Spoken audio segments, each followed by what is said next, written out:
What is going on, ladies and gentlemen? And thank you for tuning into another episode of the International Podcast.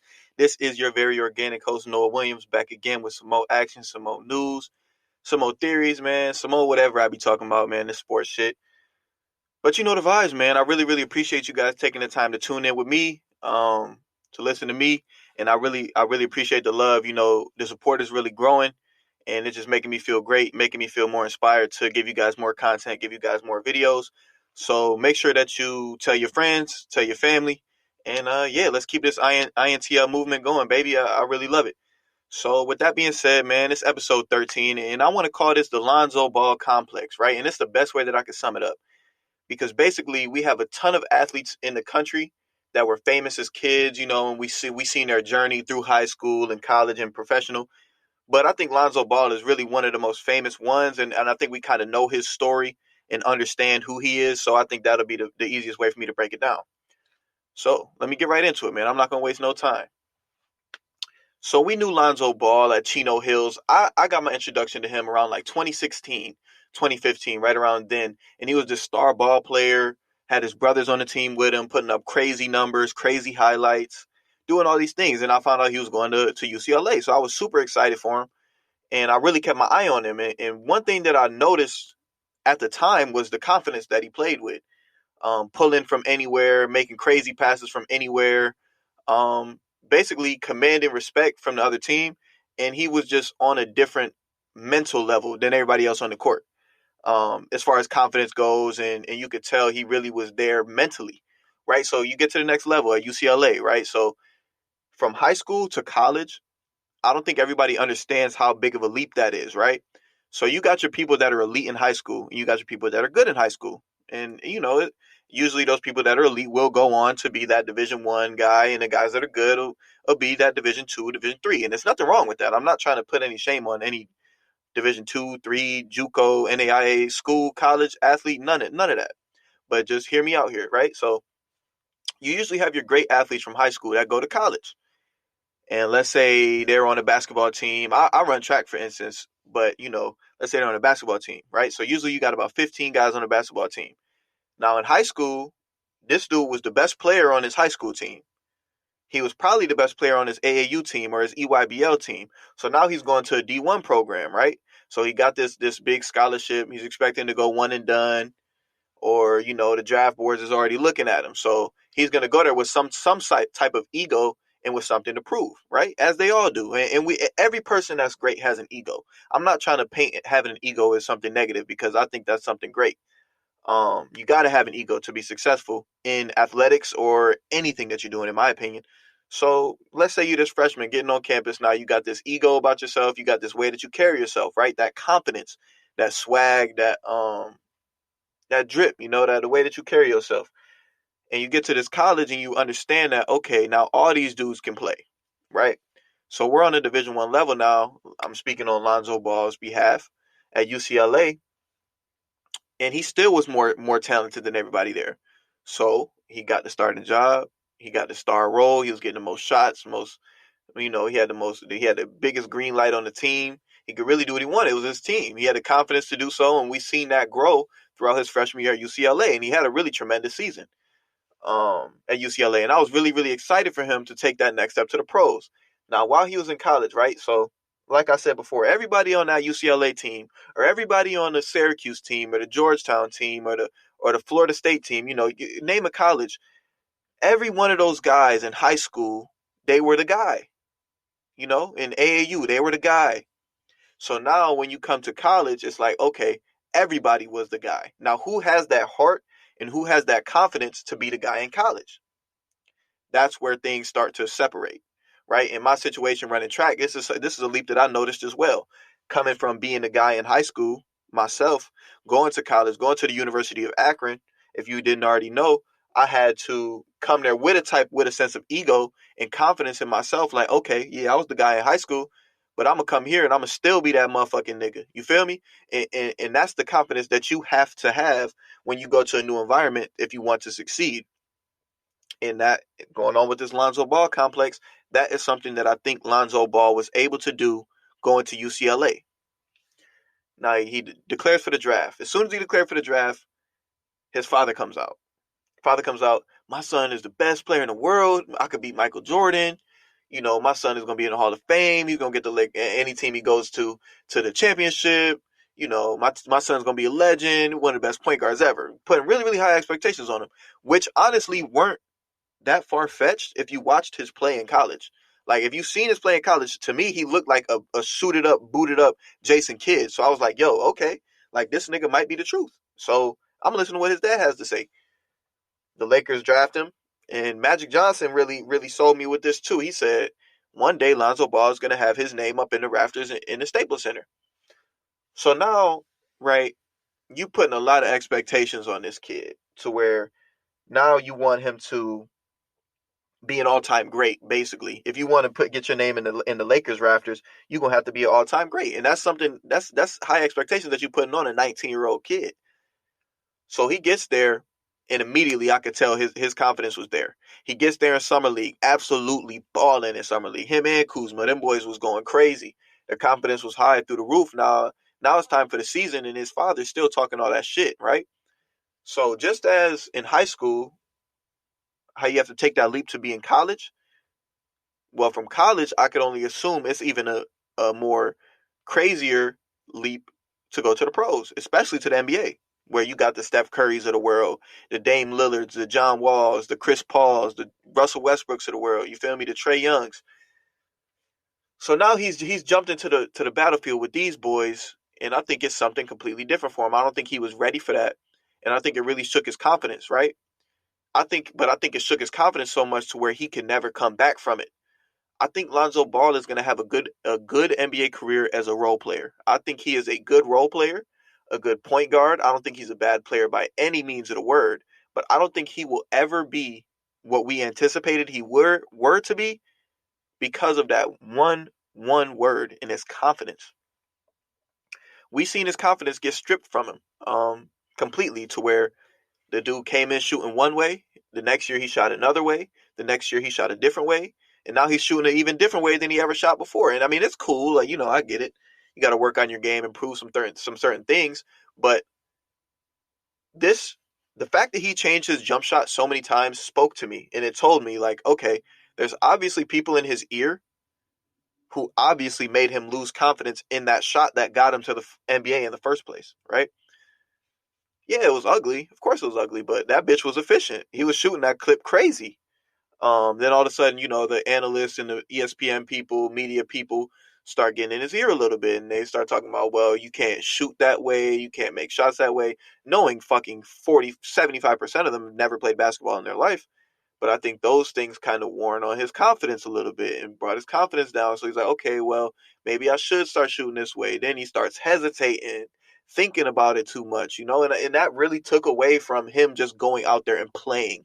Basketball isn't supposed to be a game where you go and you think everything through. It's not like that. It's a fluid game where the game is really based on reaction, action and reaction, action and reaction. You can run through plays, you can think through the shit as much as you want, but at the end of the day, you're gonna have to go out there and just play and play off reaction and play off adrenaline and play off nigga, you feel me, grit.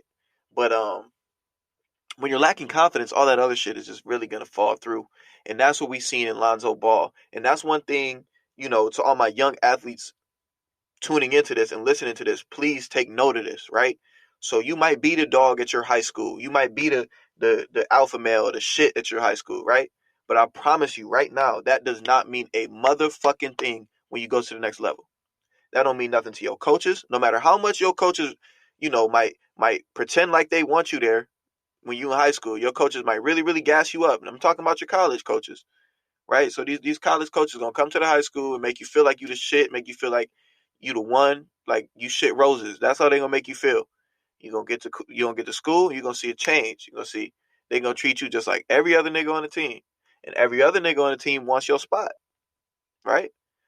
Whether you playing football, whether you playing basketball, whether you running track, playing baseball, soccer, tennis, I don't care what it is. When you get to that college level, you ain't shit to the rest of them. So what you got to do is you got to earn your spot. Now that could go one of two ways, right? You feel the energy from your teammates. You feel that they probably want this just as bad as you, or maybe more than you do, right? you can't let that waver your confidence. You can't let that decrease your confidence, fuck you up in any sense, because when your confidence goes, I promise you, you will not have the same love for the sport.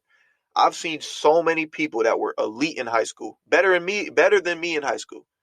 You know what I mean? And I have no problem saying that. People that was better than me in high school, more talented than me in high school, and we get to college, and all of a sudden I start outperforming them, outdoing them consistently, and then the gap just got wider and wider. And then I look at them and I say to myself, well, their confidence got messed up when they went to college. You know, you compete against a few of these older guys, 22, 23-year-old guys, as a 17, 18-year-old, and that might mess your confidence up, right? So some people get their confidence messed up so bad to where they can't recover from it. Whether that's, them burying everything inside themselves, not really talking to their peers, talking to their counselors, to their resources that's available to them. I'm not sure what that is or why it happens like that, but I've seen it too many times when people lose that edge, you lose that confidence, everything else is out the window as an athlete. So remember, all my athletes, right?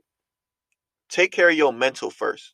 Like all that other shit, you feel me? All the lifting, all the early morning practices, late night practices, extra work that you're gonna put in, like that shit is obsolete if you cannot get your confidence right. You got to be confident. You got to be disciplined. All that other shit's gonna fall into place. You feel me? Especially coming from high school to college. Like I said, man, it's all about confidence. I done seen it. I done single-handedly seen me take confidence from somebody else.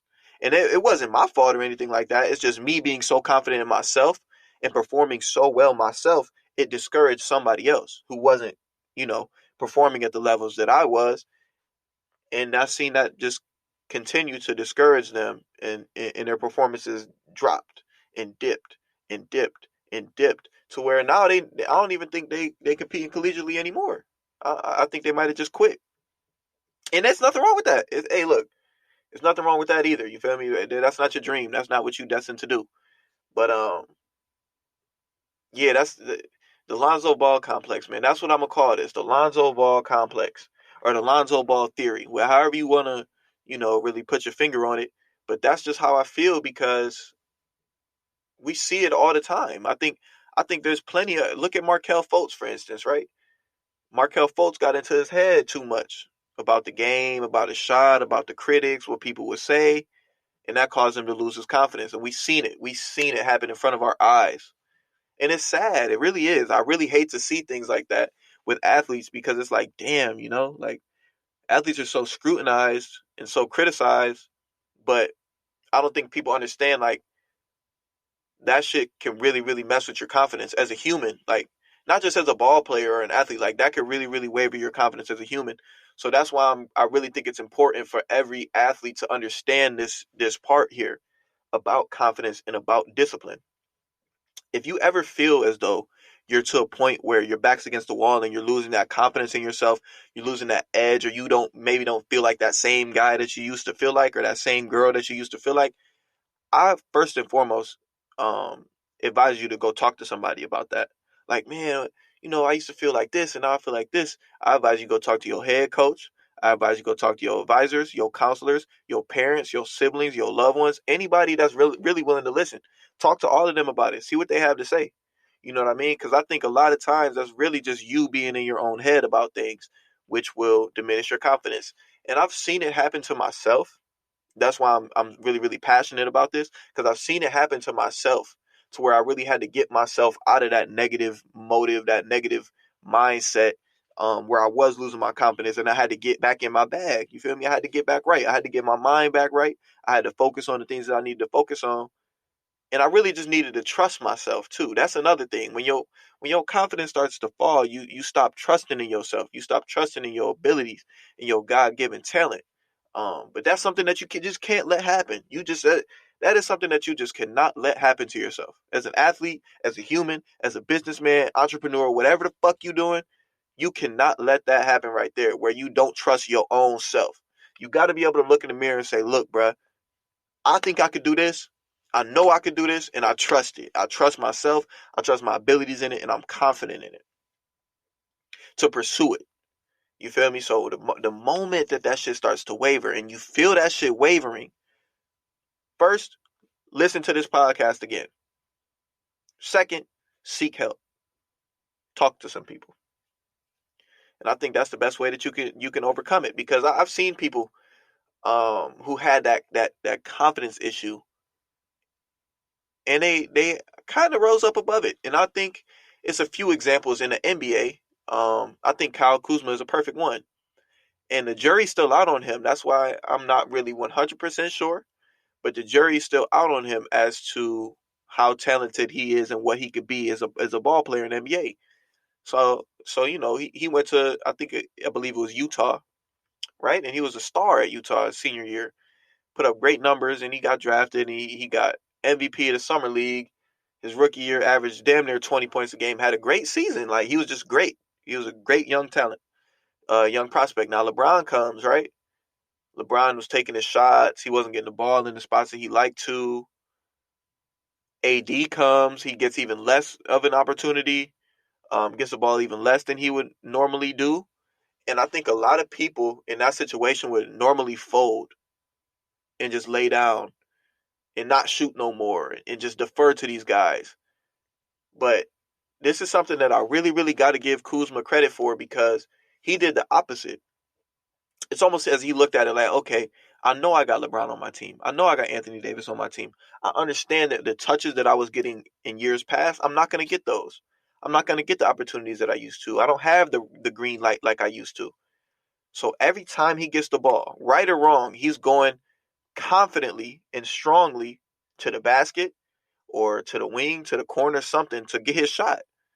And that is something that I think that every athlete should really take a note from, is how confident he is in himself, his abilities, what he can do on the court, no matter who the fuck's on the team, whether it's LeBron, Jesus Christ, Kobe, Mike, it don't matter, And I think that that's something that as a fan and an athlete myself is something that I really admire. Do I think Kuzma's an all-star? Fuck no. Do I think he's that good? No, I don't. But I really do admire the confidence that he has in himself to go out and hoop the way that he does, to go be aggressive the way that he does. I think Michael Porter Jr. is another one. I think Lou Williams is another one. Basically, every player to come off the bench in the NBA really has such a high confidence level in their own abilities that they're not going to let any coach take that away, or playing time take that away, or their teammates take that away. I think that they are alpha dogs. I think that is I think that's the perfect term for somebody like that.